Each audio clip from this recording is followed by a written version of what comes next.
আসসালামু আলাইকুম। হ্যালো বন্ধুরা, H medicine and health tips থেকে সবাইকে জানাই স্বাগত। আজকে আপনাদের জানাবো কি কি ধরনের ডায়াবেটিস আছে।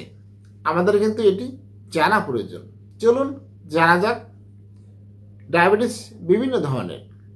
টাইপ 1 ডায়াবেটিস, অগ্ন্যাশয় থেকে ইনসুলিন উৎপাদন বন্ধ হয়ে যায়, তখন রক্তের প্রবাহকে গ্লুকোজ জমা হতে শুরু করে।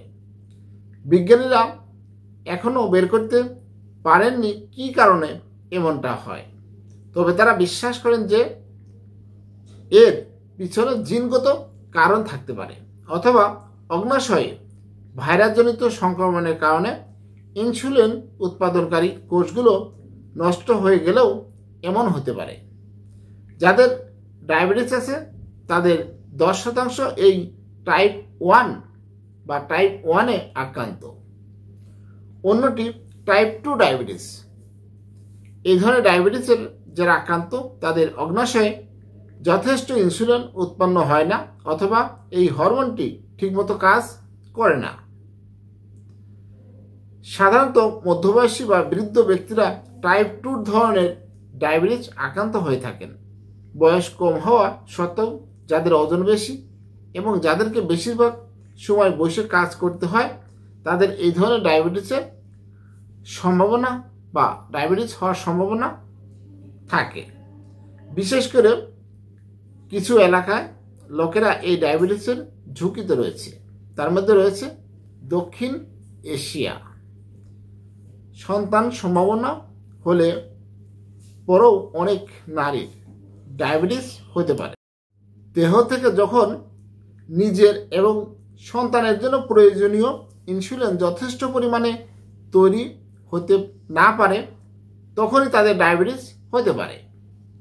এক গবেষণায় দেখা গেছে 6 থেকে 16% গর্ভবতী নারীর ডায়াবেটিস হতে পারে। ডায়েট, শরীরচর্চা অথবা ইনসুলিন নেওয়ার মাধ্যমে তাদের শরীরের চিনির মাত্রা নিয়ন্ত্রণের মধ্যে রাখা গেলে তাদের টাইপ 2 ডায়াবেটিসের আক্রান্ত হওয়ার ঝুঁকি এড়িয়ে যাওয়া সম্ভব। হ্যালো বন্ধুরা, এখন আপনাদের জানাবো ডায়াবেটিসের উপসর্গ কি। আমাদের কিন্তু জানা প্রয়োজন। সবচেয়ে সাধারণ উপসর্গগুলো হলো খুব তৃষ্ণা পাওয়া, স্বাভাবিকের চাইতে ঘন ঘন প্রস্রাব হওয়া, বিশেষ করে রাতের বেলায়, ক্লান্ত বোধ করা, কোনো কারণ ছাড়াই ওজন কমে যাওয়া, প্রদাহজনিত রোগের বারবার আক্রান্ত হওয়া, দৃষ্টি ঝাপসা হয়ে যাওয়া, শরীরের কোথাও কেটে গেলে সেটা শুকাতে দেরি হওয়া। চিকিৎসকরা বলেছেন টাইপ 1 ডায়াবেটিসের লক্ষণ শৈশব থেকেই দেখা দিতে পারে। বয়স বাড়ার সাথে সাথে সেটা আরও জটিল হয়ে উঠতে পারে। বয়স 40 বছরের বেশি হওয়ার পর টাইপ 2 ডায়াবেটিসের ঝুঁকি বেড়ে যায়। তবে দক্ষিণ এশিয়ার লোকজনের মধ্যে এই ঝুঁকি তৈরি হয় তাদের 25 বছর বয়স হওয়ার পর থেকেই।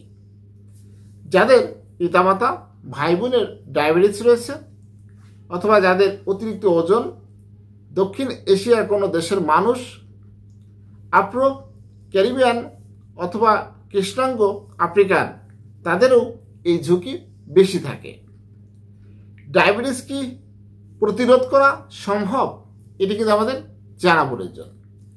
ডায়াবেটিস যদিও জেনেটিক এবং আপনার জীবন যাপনের স্টাইলের উপর নির্ভরশীল, তারপরেও আপনি চেষ্টা করলে রক্তের চিনির মাত্রা নিয়ন্ত্রণের মধ্যে রাখতে পারেন। সেই জন্য আপনাকে খাবার গ্রহণের সময় বিশেষ করে সচেতন হতে হবে। আপনাকে হতে হবে অত্যন্ত সক্রিয় একজন মানুষ। প্রক্রিয়াজাত খাবার, পানীয় এড়িয়ে চলতে হবে।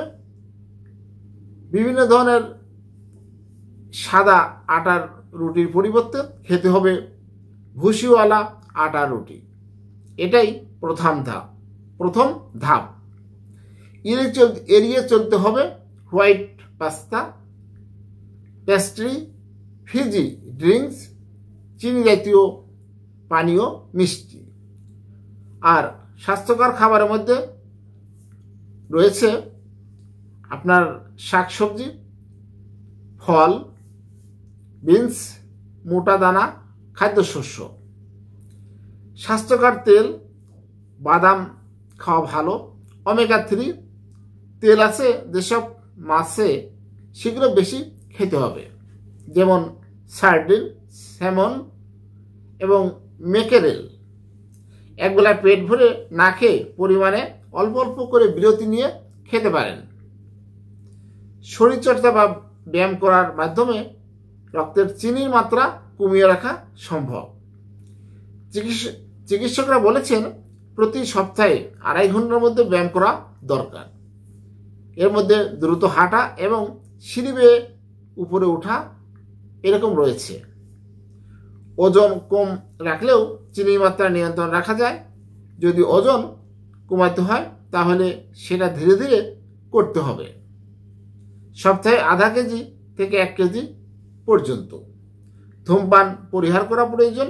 নজর রাখতে হবে কোলেস্টেরলের মাত্রার উপর। এর মাত্রা বেশি হলে হৃদরোগের ঝুঁকি বেড়ে যায়। হ্যালো বন্ধুরা, আজকের মতো এই পর্যন্তই। আমার এই ভিডিওটি যদি ভালো লাগে, নতুন কোনো ভিডিও পেতে আমার চ্যানেলটি এখনই সাবস্ক্রাইব করে রাখুন। লাইক, কমেন্ট, শেয়ার করুন। সবাই ভালো থাকবেন। আল্লাহ হাফেজ।